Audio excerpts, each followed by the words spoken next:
Hey, Jonesy, hey, you remember when you guys came up and preached in that village? And well, I'm not a preacher, I'm leading a church now. Yeah. We pray to God that the gospel would be more intentionally preached. Intentionally. And if we can't preach it by our mouths, preach it by action. And I'm sure we're going to love people into the kingdom, one by one. The harvest.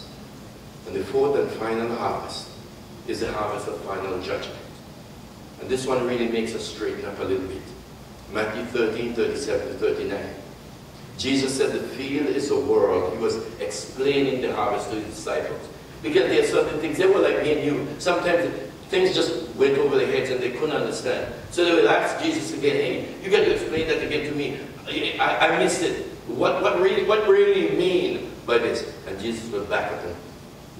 So Jesus explained, the field is the world, and the good seed is the sons of the kingdom.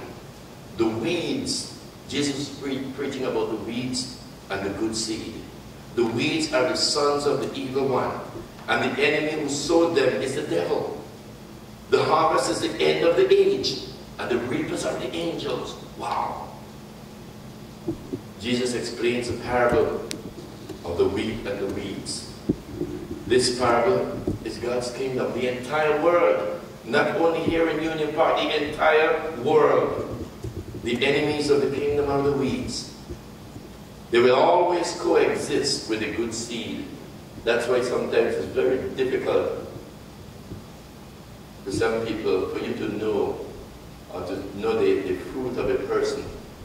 And you might say that person is not saved, but you don't know. Or that person is acting like a Christian, but you don't know. All we have to do is to preach the gospel. People in church would look like people outside would look like people inside. Yeah, that will happen.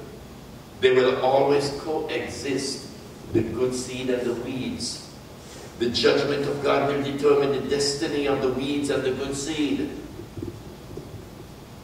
Isn't it good to know that at that time, when that harvest is done, the Bible says the righteous, the good seed, will shine like the sun. Do you know why? It's because we're going to be reflecting from Jesus Christ. Our reflection, we're going to be bouncing off the Son of God. What a time of harvest. What a time of celebration. Reflecting the brightness of the glory of God.